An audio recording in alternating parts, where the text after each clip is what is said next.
Scott Pilgrim vs. the World the game is the perfect example of why I review all the weird old games that I do. Because these days, it's really easy for stuff to be forgotten, or in this game's case, entirely lost. I like to find weird old games and see if they're still any good today, or check out cult classics from eras long gone. Not just because it might convince someone else to give it a try, but also maybe it'll knock down the first domino towards getting a port and letting people experience something new for the first time on new platforms. So here I am, talking about a game that was nearly impossible to play until Ubisoft re-released it for its 10th anniversary, a decade later. Now that it's finally available again, I'm diving in to see if it was worth the wait, or if this grave should have been left undisturbed. If you're not aware of the story of Scott Pilgrim, I'll do my best to summarize it in the context of the game. Scott, his girlfriend Ramona, and his band members Stills and Kim have to battle Ramona's 7 evil ex-boyfriends so she and Scott can be together. It's a heartwarming story about love, dating underage girls, cheating, and assault. A tale as old as time. And thanks to the DLC being included in the Complete Edition, you can now duke it out as Wallace Wells, Scott's gay roommate, or Knives Chow. Obviously there's a lot more to it than I've laid out here, but even that's more than what the game itself will give you. There's no dialogue, no voice-acted cutscenes, nothing like that. The opening gives you the bare minimum and thrusts you right in. The game skips over quite a few details, including Scott's relationship with Knives. The narrative it tells is much less messier than the original media and serves purely just as a backdrop for the gameplay itself. You're given your mission in the intro, and it's straight into each stage, where it's beat or be beaten. I'm not against this mentality, as it does make jumping into the game really easy for anyone who isn't aware of the original story, and there are still tons of background references to the source material that would be more enjoyable if you've consumed the original story in one way or another. While the narrative is missing some key points here and there, the game has absolutely nailed the smaller details of what makes the series so charming. Enemies exploding into coins, the little boxes of character details that pop up before every fight, the locations, the characters, the attacks, it's all lovingly crafted from the source material. While it won't spend time telling you the full story, it does follow events nearly to a perfect T. You can tell the development team had a lot of respect for the series here, and it's a good adaptation of the source material, especially the gorgeous pixel art. I know these retro-style games have been a bit overdone throughout the years, but the presentation on display here is really sublime. It's all incredibly well animated, and it makes your cartoonish Canadian quest all the more enjoyable. It also doesn't hurt that the music here is absolutely brilliant. It's somehow the perfect blend between chiptune and rock, and I adored listening to every track as I kicked ass through all the stages. Hell, I've been listening to it in my free time too, just around the house. Anamanaguchi knocked it out of the park. Considering the video game style fights in the comics and movie, everything transitions perfectly into a game adaptation. You'll be beating down bad guys on your way to take out all 7 evil X's in classic beat-em-up style. I've always been a fan of this genre of game, starting with River City Ransom, and Scott Pilgrim vs. the World the game is by far one of the best I've played. You've got your light and strong attacks, a guard, jump, aerial attacks, all the staples are here. In addition, you also have gut points that you can use to activate an assist or a super attack. Or if you hang on to them, they'll be converted into HP if you go down. You can taunt by holding light attack, and taunting simultaneously with friends will unleash a super combo attack. Finally, if you manage to take down 5 enemies without getting hit, you'll enter the zone, and become much faster for a bit.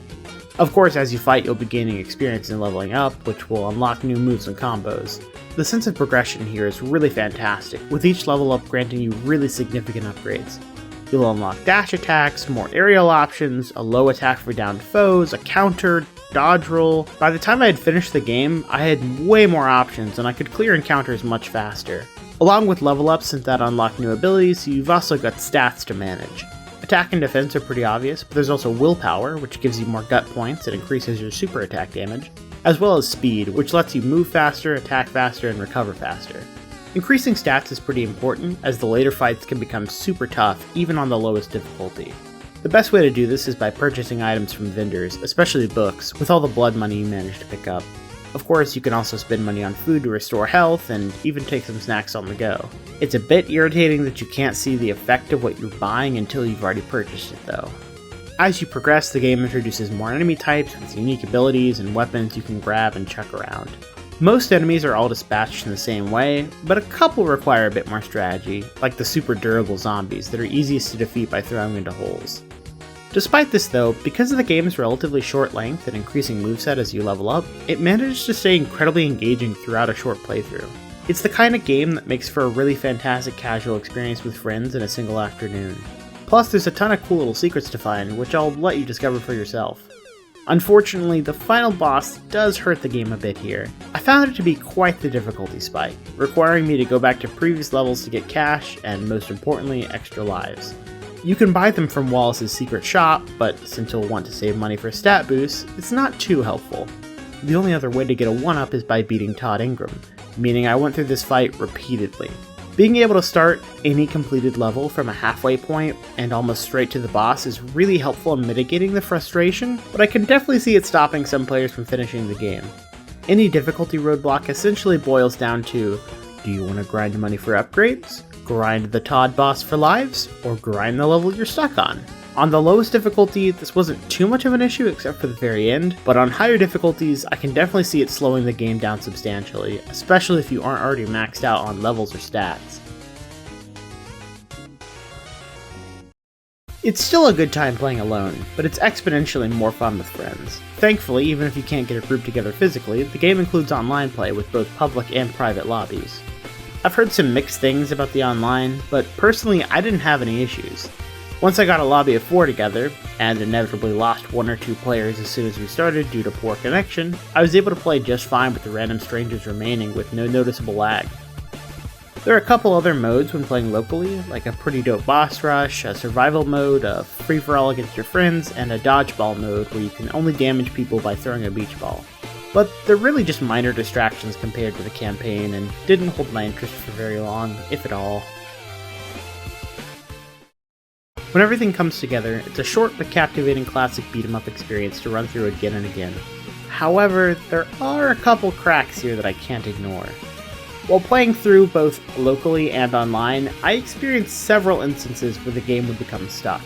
The next area would never become available after clearing a screen, only one of us could pass through a door into a shop, and sometimes after entering an area the game would just lock up entirely.